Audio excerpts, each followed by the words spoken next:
Welcome back, pre-calculus students. We've got a doozy of a section for you guys. Chapter 8.2, Inverse Trigonometric Functions. Strap yourselves in because this one is a long one. So feel free to skip around depending what sections you may or may not want some explanation for. Alright, so we start with the inverse sine function. So what we're doing is I'm sketching out the sine graph here real quick. So I got a couple of my key points, which would be 0, 0, pi over 2, 1, pi 0, 3 pi over 2, negative 1, and 2 pi 0. So those are going to be like my 4 or 5 main points to get my sine graph. So I sketched one cycle, and I'm going to go ahead and sketch another cycle as well. You'll see why I'm doing that in just a minute. All right, so I sketch another cycle on the negative side here for the sine graph.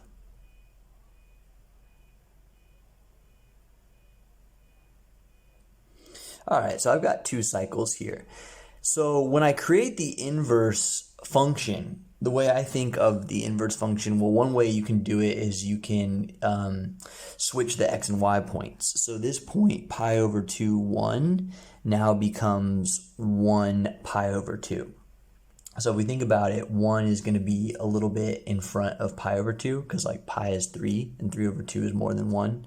So in red, I'm going to put the point on my inverse graph. It's going to be 1 pi over 2, which is going to be right around here. All right, let's get a few more points. Let's take, so we know the point 1 pi over 2 is on our inverse sine graph because I just switched the x and y's. Let's get another point. Let's look at 0, 0. Well, when I switch x and y there, 0, 0 becomes 0, 0. So that point actually doesn't change. All right, this point pi 0 now becomes 0 pi. So I can sketch that point in red. I'm creating my inverse sine function. And let's look at, for example, this point here, which is negative pi over 2 comma negative 1. So if I switch the x and y to get a point on my inverse graph, it's going to be negative 1 comma negative pi over 2. So it's going to be right here at negative 1 comma negative pi over 2. Just switch the x and y's. All right, I will get one more point, and then I think it might be enough. This point here at negative pi 0 is now 0 negative pi.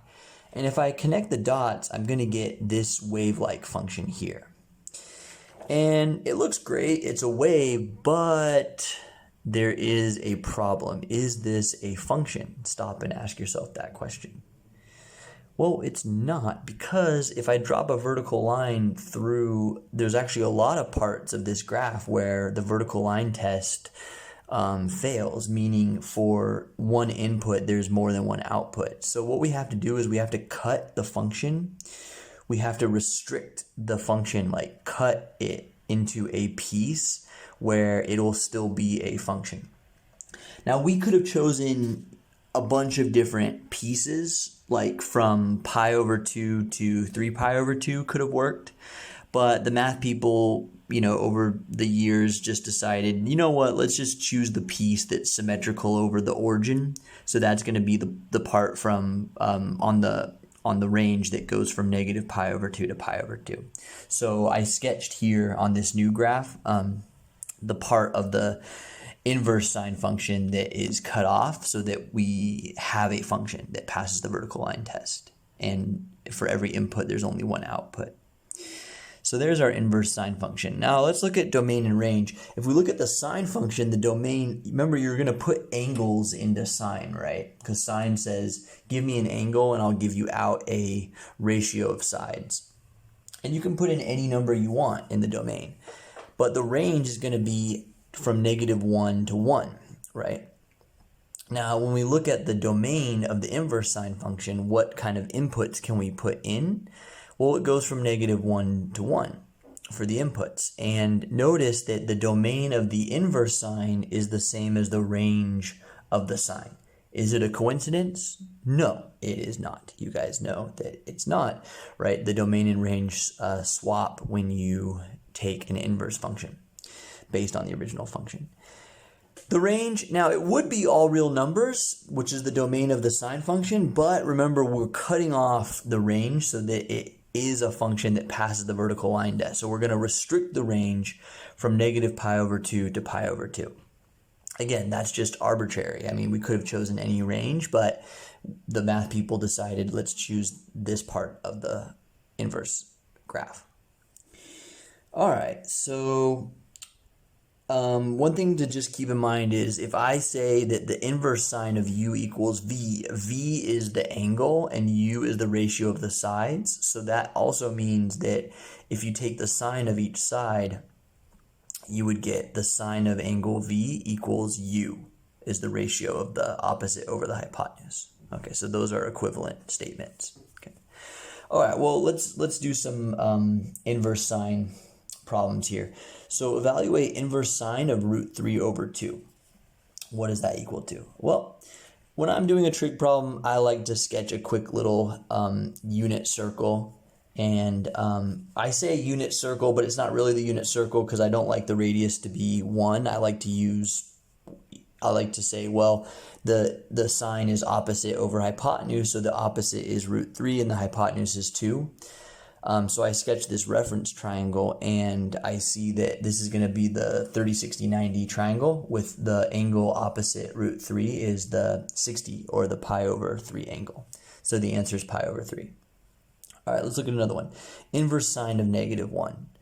All right, well, negative 1 on our unit circle is down here because the sine is the y coordinate. So we're asking, okay, which angle has a sine of negative 1? Well, that's the angle negative pi over 2. Now notice I'm calling it negative pi over 2. I could call it 3 pi over 2, but I'm going to call it negative pi over 2 because that is in the range that we cut off or restricted for inverse sine. All right. Now let's look at another example, inverse sine of pi over 4. What is that equal to? Now I know you're often taught that the inverse functions undo each other, so this should just be pi over 4, right? And it turns out it is, but we need to be a little careful about that. Let's just work through it. So I figure out sine of pi over 4, so I draw my reference triangle. That's the 45, 45, 90 triangle, which is the 1, 1, root 2 in terms of the legs and the hypotenuse. So the sine of that's going to be 1 over root 2. And when I find the inverse sine, like whose angle has a sine of 1 over root 2, I mean, I don't really need to draw another picture, but I will just for emphasis. So the opposite is 1, the hypotenuse is root 2. Which angle is that? That's the pi over 4 angle. So we might say, well, hey, if I have inverse sine of some angle, theta, let's call it, is that always going to be just equal to theta? Why do I have to draw all these pictures, Ajahn? That's like a long way to do it, right? Well, the thing is, because inverse sine has that cut off range, you have to be a bit careful. Okay, it is going to be true if the angle is in the range of inverse sine. So if it's an angle between negative pi over 2 and pi over 2, it'll work. But if you have an angle that's outside the range, you have to do a little more thinking with your noggin. So let's look at this one. Inverse sine of 7 pi over 4. Now it's tempted just to say 7 pi over 4, but the problem is 7 pi over 4 isn't in the range of inverse sine. So I'm going to sketch 7 pi over 4. It's this angle right here with pi over 4 as the reference angle. And that is going to give me a 45, 45, 90 triangle. So it's going to be 1, 1 root 2 with the y part being negative. So the sine is going to be negative 1 over root 2. So now I need to find the inverse sine of that. In other words, I'm asking which angle gives me a sine of negative 1 over root 2. So negative 1 is the opposite, root 2 is the hypotenuse, so I want that angle right there. And you might say, well, hey, that angle is 7 pi over 4. Yeah, but I need to provide the angle that's in the range of inverse sine. So I need to call it negative pi over 4. Because, again, to make inverse sine a function, we cut the range of inverse sine to negative pi over 2 to pi over 2. So whatever answer you give for inverse sine has to be an angle that's between negative 90 and 90, or negative pi over 2 and pi over 2 for radians. Okay, so we just have to be a little bit careful with using inverse sine. Let's do the inverse cosine graph. I will generate that one for your guys' enjoyment. So for the inverse cosine function, I will do the same way I did the inverse sine. I'll start with a basic cosine function, and I'm going to flip the x and y's to get a few points, and we're going to see how to get the inverse function. So let's start with f of t equals cosine of t. So let's get a few points. 0, 1, pi.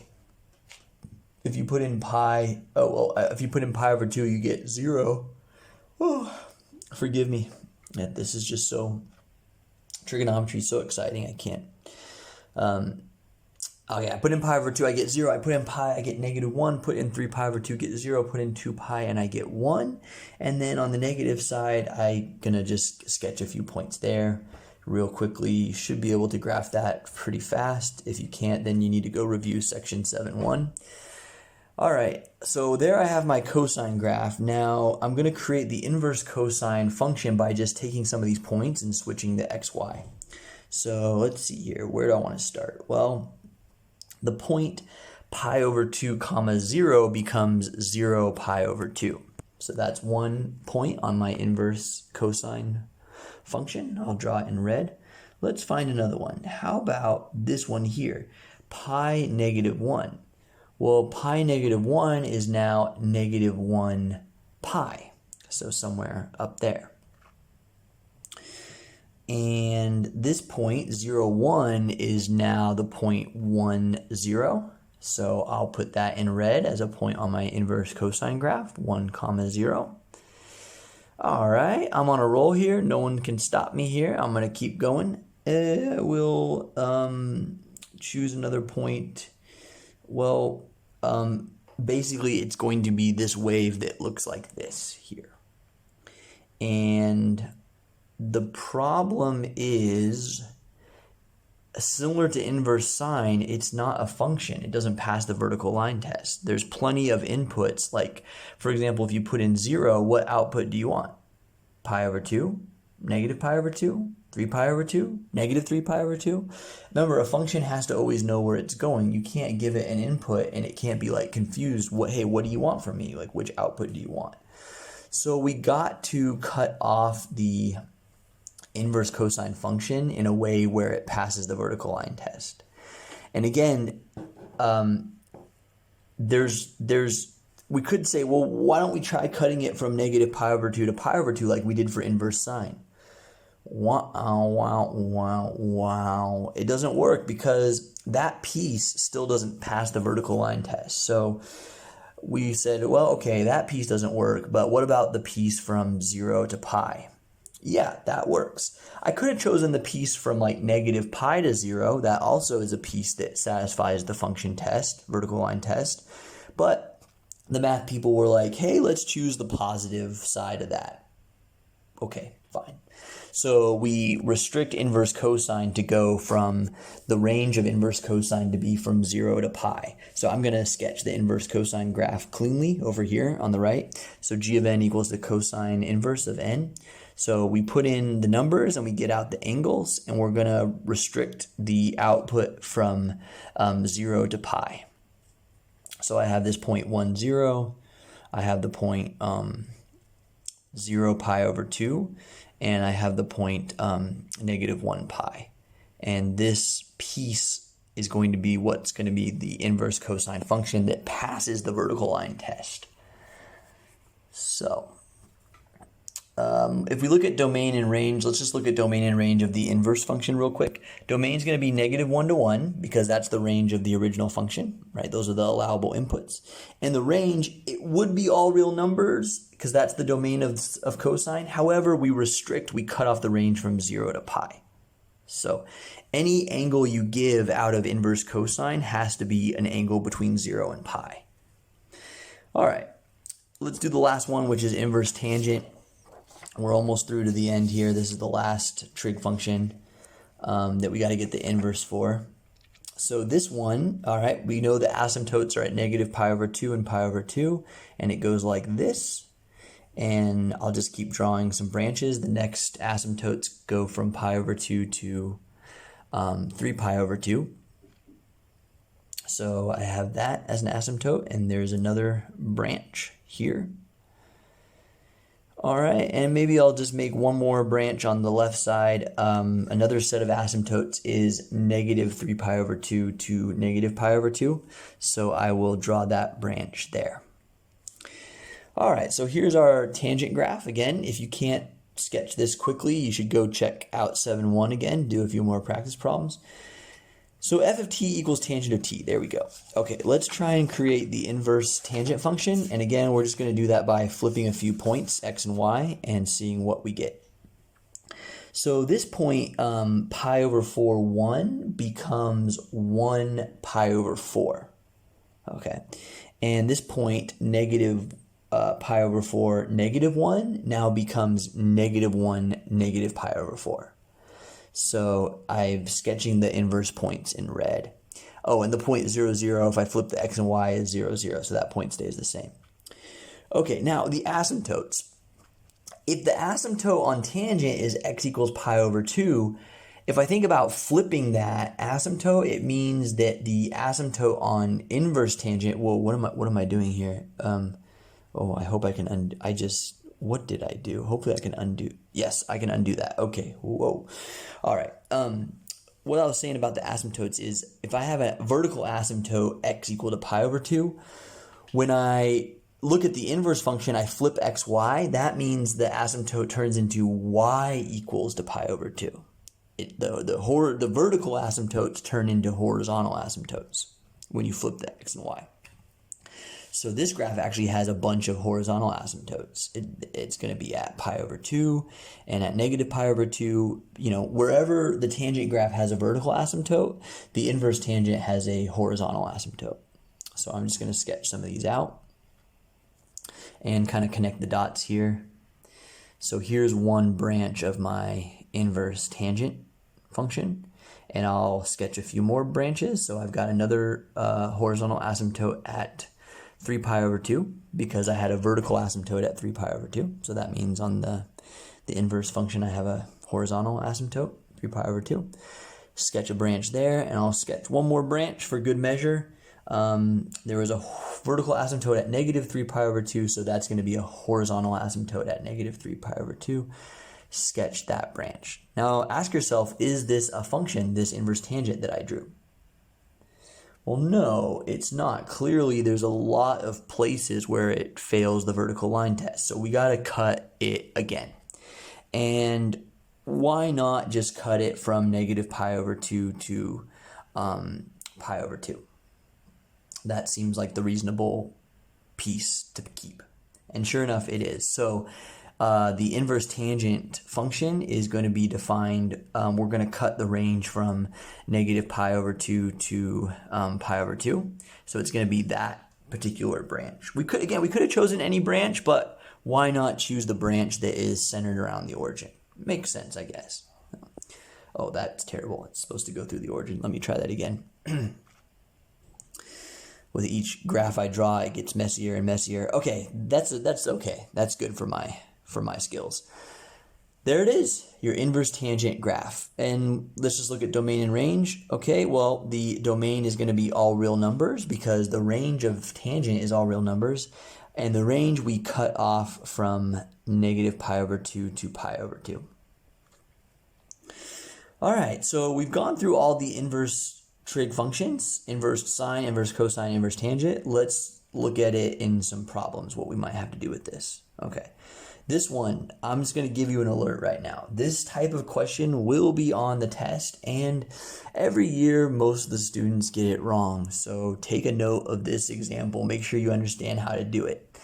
All right, so I need to write cosine of inverse sine of some ratio v, and I need to write this as a algebraic expression in v.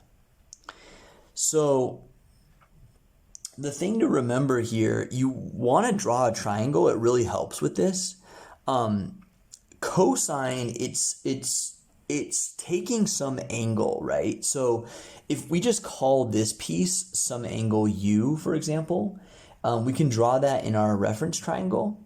And the other thing we know about this triangle is the inverse sine is v, meaning the opposite over hypotenuse is v over 1. So I can write the opposite side as v and the hypotenuse as 1.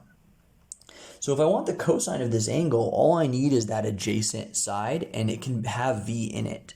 So I just use Pythagorean, v squared plus the side I want squared equals 1 squared, and I can just solve that really quickly, and that side is going to be square root of 1 minus v squared. So what's the cosine? Well, the cosine of that angle u is just adjacent over hypotenuse, so it's root 1 minus v squared over 1, also just known as square root of 1 minus v squared when I simplify. So that is how we write that expression as a algebraic expression that just has v in it. All right. Make sure you understand how to do that kind of example. All right, I've got one more problem for you because we're already hitting 20 minutes, and I don't like these videos to be longer than like 15 minutes, so we're already 5 minutes over, but I don't know how to make it any shorter. There's a lot of material in this section. So this last example, find the exact value of cosine of inverse tangent of root 3 over 2. So again, I just recommend draw the reference triangle, draw the unit circle. It's really helpful. So inverse tangent, that is opposite over adjacent. So I draw my reference triangle. The opposite is root 3. No, that's root 5. I'm sorry. The opposite is root 5. The adjacent is 2.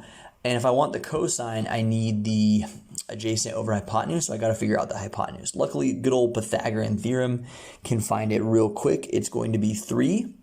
And so the cosine of that angle u is just going to be adjacent to over 3. All right, that is our answer. Good job, guys. You made it. We'll see you in the next class. Thank you very much for your time.